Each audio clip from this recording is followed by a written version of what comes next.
Bienvenidos a El lado curioso del terror, el canal donde desentrañamos los secretos más oscuros y fascinantes del género de terror. Hoy vamos a sumergirnos en una obra icónica del maestro del horror, El Resplandor de Stephen King. A lo largo de este episodio, realizaremos la lectura de este inquietante libro, y conforme avancemos en la historia, iremos explorando en detalle los elementos naturales y sobrenaturales que hacen de El Resplandor una de las novelas más aterradoras y psicológicamente complejas del género. Desde el aterrador aislamiento del Hotel Overlook hasta los fenómenos inexplicables que acechan en sus pasillos. Vamos a profundizar en el simbolismo y en la influencia del entorno sobre los personajes. En lugar de apresurarnos a analizar toda la obra, en cada fragmento que leamos desvelaremos poco a poco los misterios del hotel. Hablaremos de los efectos del clima, la naturaleza que rodea al Overlook, y cómo estos elementos naturales van construyendo la atmósfera de terror. ¿Es el frío extremo lo que encierra a Jack Torrance en la locura? ¿O es el hotel mismo quien lo atrapa? Así que prepárense para esta inmersión lenta y calculada en una de las mentes más perturbadoras del terror contemporáneo. Abróchense los cinturones y acompáñenme mientras recorremos, página a página, los horrores de El Resplandor.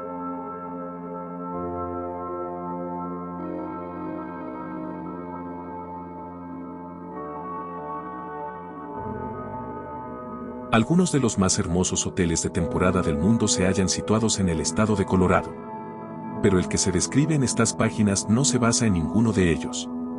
El Overlook y la gente que con él se vincula no existen más que en la imaginación del autor.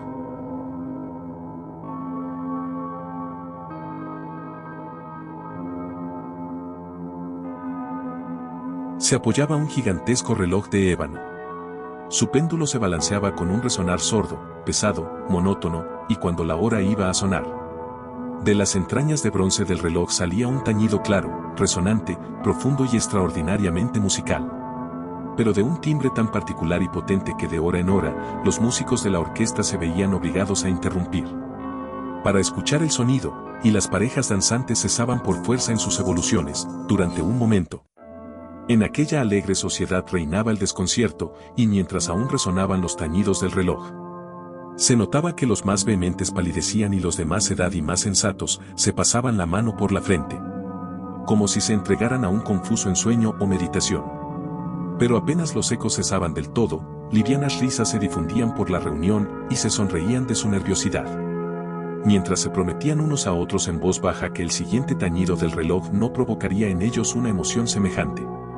Mas, al cabo de 60 minutos, el reloj daba otra vez la hora, y otra vez nacían el desconcierto, el temblor y la meditación de antes.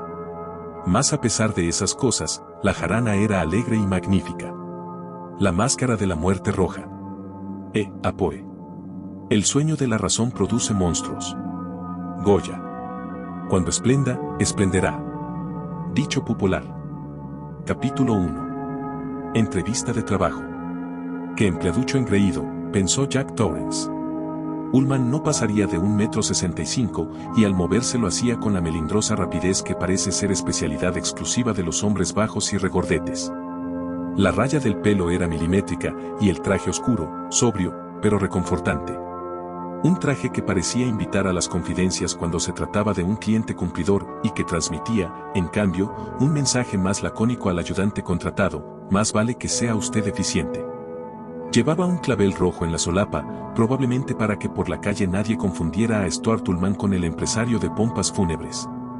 Mientras lo oía hablar, Jack admitió para sus adentros que, muy probablemente, en esas circunstancias no le habría gustado a nadie que estuviera al otro lado del mostrador.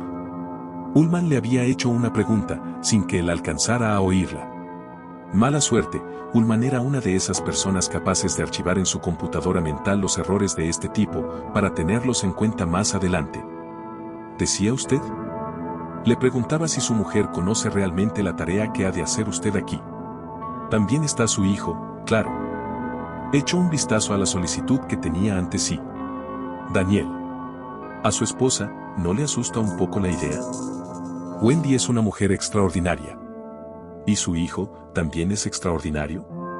Jack sonrió, con una gran sonrisa de relaciones públicas. Es lógico que pensemos que sí. Para sus 5 años es un chico bastante seguro de sí mismo. Ullman no le devolvió la sonrisa. Guardó la solicitud de Jack en una carpeta, que fue a parar a un cajón. El mostrador había quedado completamente limpio, a no ser por un secante, un teléfono, una lámpara y una bandeja de entradas /diagonal salidas, también vacía. Ullman se levantó y fue hacia el archivador colocado en un rincón.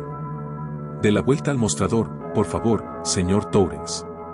Vamos a ver los planos del hotel. Volvió con 5 hojas grandes, que desplegó sobre la brillante superficie de nogal del mostrador. Jack se quedó de pie junto a él, y notó claramente el olor de la colonia de Ullman. Mis hombres usan English Leather, o no usan nada. El anuncio le vino a la mente sin motivo alguno, y tuvo que morderse la lengua para dominar un ataque de risa.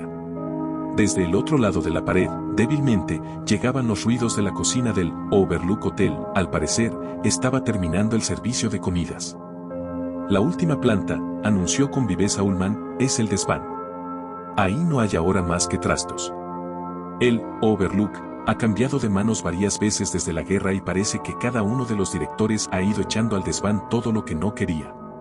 Quiero que se pongan ahí ratoneras y cebos envenenados esparcidos. Algunas camareras de la tercera planta dicen que han oído ruidos como de algo que corriera. Yo no lo creo, ni por un momento, pero no debe haber ni siquiera una oportunidad entre 100 de que una sola rata se aloje en el Overlook. Jack, que sospechaba que todos los hoteles del mundo alojaban 1 o 2 ratas, se cayó la boca. Naturalmente, no dejará usted que su hijo suba al desván bajo ninguna circunstancia. No, contestó Jack, y volvió a mostrar su sonrisa de relaciones públicas. ¡Qué situación más humillante! ¿Acaso ese empleaducho engreído piensa que voy a dejar a mi hijo jugar en un desván con ratoneras, atestado de trastos y de sabe Dios qué otras cosas? Ullman hizo a un lado el plano del desván y lo puso debajo de los otros. El Overlook tiene 110 habitaciones, anunció con voz educada. 30 de ellas, todas suites, están aquí en la tercera planta. 10 en el ala oeste, incluyendo la suite presidencial, 10 en el centro y las otras. 10 en el ala este, todas ellas tienen una vista estupenda. ¿No podrías, por lo menos, dejar de hacerme el artículo? Lo pensó, pero se quedó callado. Necesitaba el empleo. Ullman puso la tercera planta debajo de las demás y los dos examinaron el plano. De la segunda. 40 habitaciones, explicó Ullman, 30 dobles y 10 individuales. Y en la primera planta, 20 de cada clase. Además, 3 armarios de ropa blanca en cada planta y los almacenes, uno en el extremo este de la segunda planta y otro en el extremo oeste de la primera. ¿Alguna pregunta? Jack negó con la cabeza y Ullman hizo a un lado los planos de la primera y segunda planta. Bueno, ahora la planta baja. Aquí en el centro está el mostrador de recepción. Detrás de él la administración. El vestíbulo mide 25 metros a cada lado del mostrador. Aquí en el ala oeste están el comedor Overlook y el salón Colorado. El salón de banquetes y el de baile ocupan el ala este. ¿Alguna pregunta? Solo referente al sótano, que para el vigilante de invierno es el lugar más importante. Respondió Jack. Vamos donde se desarrolla la acción. Todo eso se lo enseñará a usted, Watson. El plano de los sótanos está en la pared del cuarto de calderas. Frunció el ceño con aire de importancia, quizá dando a entender que como director a él no le concernían aspectos del funcionamiento del Overlook, tan terrenales como las calderas y la fontanería. Tal vez no sea mala idea poner algunas ratoneras ahí abajo también. Espere un minuto. Garabateó una nota en un blog que sacó del bolsillo interior de la chaqueta. Cada hoja llevaba en bastardilla la inscripción de la mesa de Citian Ullman. Arrancó la hoja y la dejó en el espacio marcado, salidas. En la bandeja donde quedó con aspecto solitario. El blog volvió a desaparecer en su bolsillo, como si acabara así algún truco de magia. Mira chico, ahora lo ves, ahora no lo ves. Este tipo es un verdadero artista. Estaban de nuevo en la posición del principio, Ullman detrás del mostrador y Jack frente al entrevistador y entrevistado, solicitante y patrón reacio. Ullman entrecruzó sus pulcras manecitas sobre el papel secante y miró directamente a Jack. Ullman era un hombrecillo menudo y calvo, con traje de banquero y discreta corbata gris. La flor que lucía en la solapa estaba contrapesada por una pequeña insignia del lado opuesto sobre la que se leía simplemente en menudas letras doradas: personal. Le seré completamente franco, señor Torrance. Albert Shockley es un hombre muy poderoso que tiene grandes intereses en el Overlook, que por primera vez en su historia ha dado ganancias en la última temporada. El señor Shockley pertenece también al Consejo de Administración, pero no es hombre de hostelería y él sería el primero en admitirlo. Ahora bien, en lo que respecta a este asunto del vigilante, ha expresado claramente sus deseos, quiere que le contratemos a usted, y así lo haré. Pero de haber tenido libertad de acción en esta cuestión, yo jamás le habría admitido. Sudorosas, luchando una con otra, las manos de Jack se trababan tensamente. Empleaducho engreído, empleaducho engreído, empleaducho. No creo que a usted le importe mucho mi opinión, señor Torrance, ni a mí me importa la suya. Y sin duda sus sentimientos hacia mí no tienen nada que ver en mi convicción de que no es usted el hombre para este trabajo. Durante la temporada que va del 15 de mayo al 30 de septiembre, el Overlook emplea a 110 personas en dedicación completa, una por cada habitación del hotel, podríamos decir.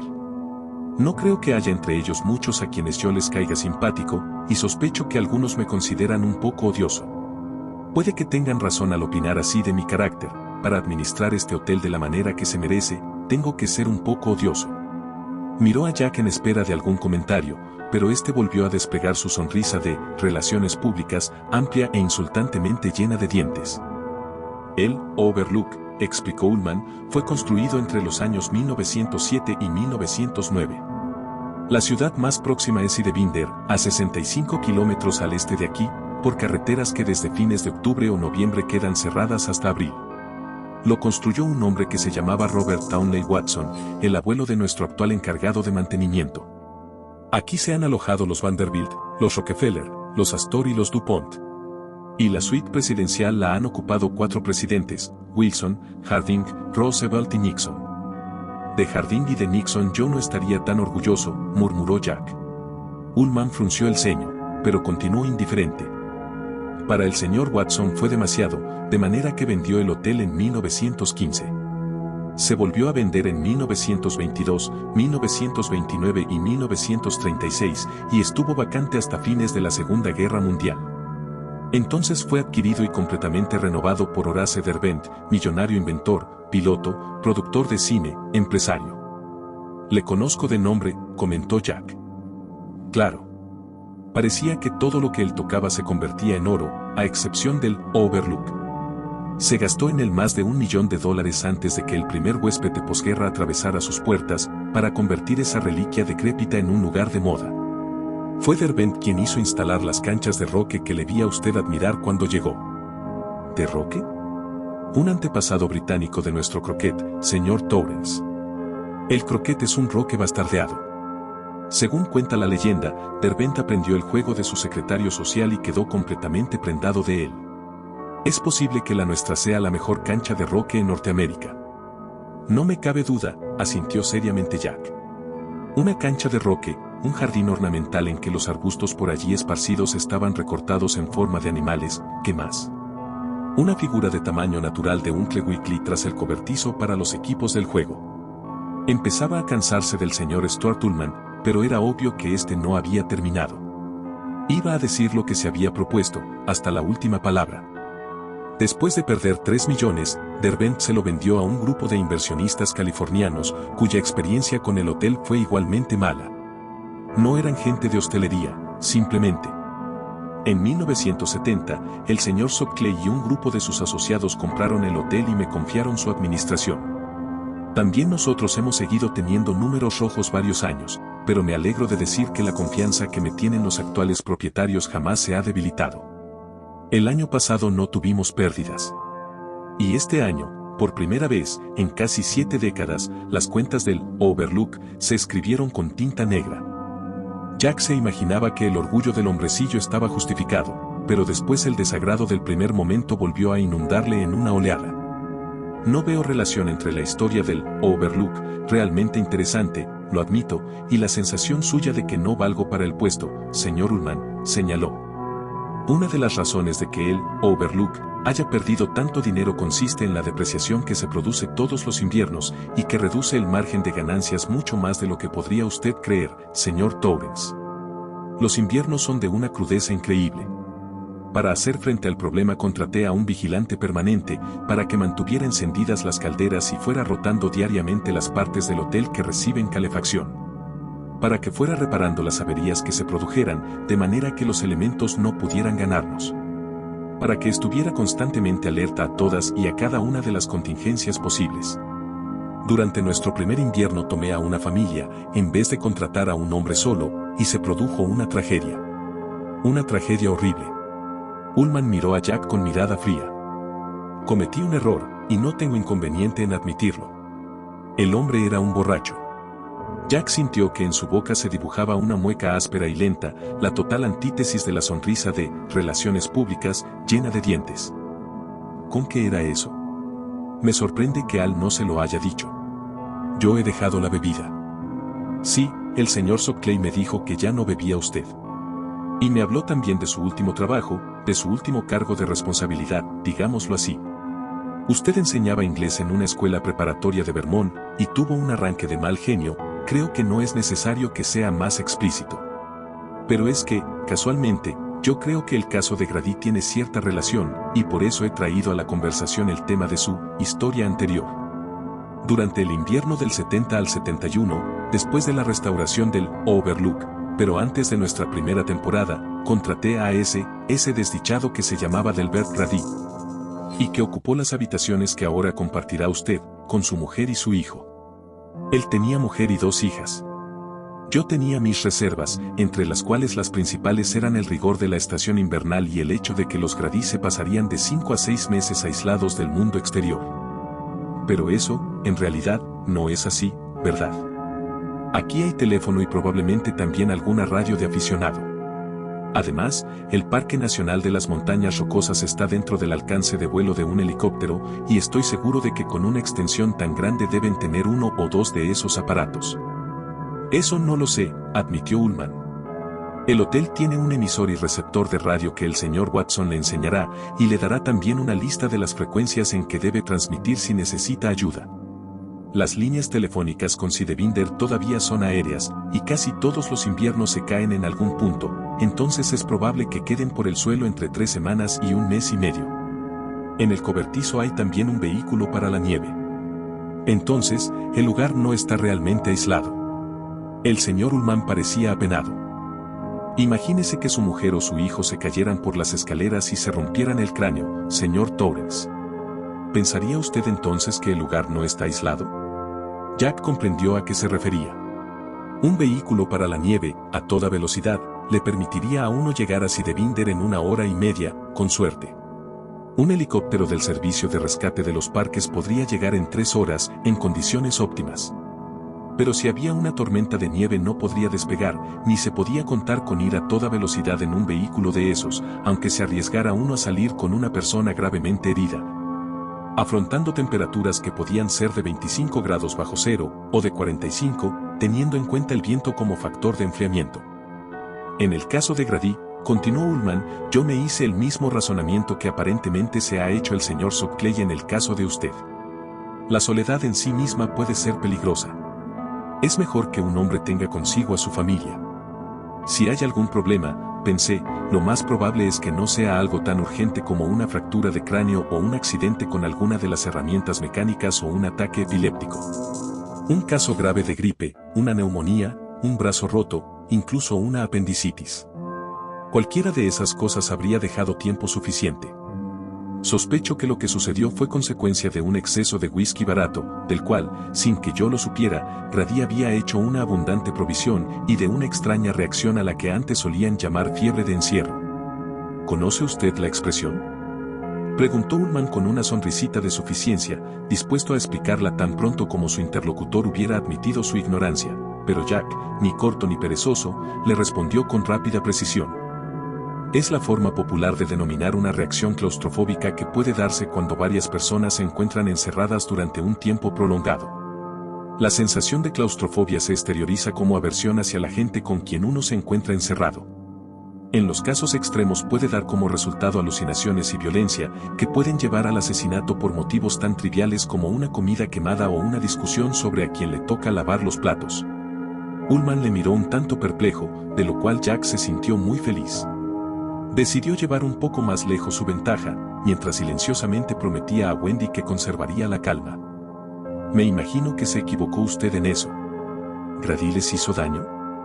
Las mató, señor Torrance, y después se suicidó. Asesinó a las pequeñas con un hacha y a su mujer con una pistola, y con esta se suicidó. Tenía una pierna rota. Indudablemente, estaba tan borracho que se cayó por las escaleras.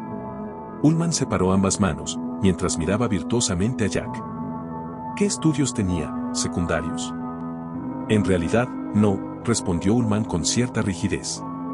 Yo pensé que un hombre, menos imaginativo, digamos, sería menos susceptible a los rigores, a la soledad. Pues ese fue su error, declaró Jack, un hombre necio es más propenso a la fiebre de encierro. De la misma manera que tiene más propensión a matar a alguien por una partida de naipes o a cometer un robo siguiendo el impulso del momento. Porque se aburre. Cuando nieva, no se le ocurre otra cosa que mirar la TV o hacer solitarios, y hacerse trampa cuando no puede sacar todos los haces. No tiene otra cosa que hacer que quejarse a su mujer, reñir a los niños, y beber.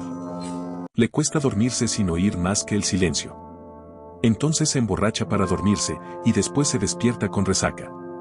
Se pone quisquilloso. Y para colmo se queda sin teléfono y el viento le tira la antena de televisión y no puede hacer nada más que pensar y hacer trampas en el solitario y ponerse cada vez más y más quisquilloso. Y por último, boom, boom, boom. Y en cambio un hombre más culto, como usted, digamos. A mi mujer y a mí nos gusta leer. Yo estoy escribiendo una obra de teatro, como tal vez le haya dicho al Sockley. Danny tiene sus rompecabezas, sus libros para colorear y su radio de galena. Yo tengo idea de enseñarle a leer y también a usar las raquetas para la nieve. A Wendy también le gustaría aprender a manejarlas. Sí, creo que podríamos mantenernos ocupados y no tirarnos los trastos a la cabeza unos a otros si se nos averiara la TV, hizo una pausa. Y él le dijo la verdad cuando le contó que yo había dejado de beber. Lo hice, antes, y la cosa llegó a ser grave, pero en los últimos 14 meses no he probado ni un vaso de cerveza. No tengo la intención de traer aquí ni una gota de alcohol, ni pienso que haya oportunidad de conseguirlo después de que empiece a nevar. En eso tiene usted toda la razón, aceptó Ullman. Pero mientras estén aquí ustedes tres, los problemas posibles se multiplican. Yo se lo advertí al señor Sockley, y él me dijo que asumía la responsabilidad. Ahora ya se lo he advertido a usted y, al parecer, está también dispuesto a asumiría. Así es. De acuerdo. Lo aceptaré, ya que no tengo otra opción. Pero así y todo, yo preferiría tener un joven universitario sin familia que quisiera tomarse un año de descanso. En fin, es probable que usted lo haga bien. Ahora lo llevaré a ver al señor Watson, que le enseñará el sótano y los terrenos adyacentes al hotel. A menos que tenga usted que hacerme alguna pregunta. No, ninguna. Ullman se puso de pie. Espero que no queden entre nosotros resentimientos, señor Torrance.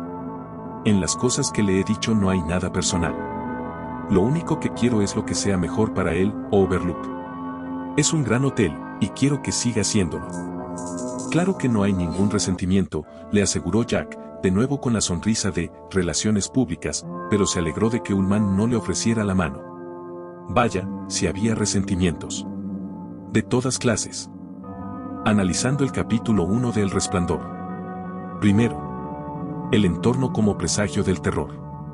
Desde el comienzo del capítulo, Stephen King introduce el Hotel Overlook como un personaje en sí mismo, un lugar cargado de historia y secretos oscuros.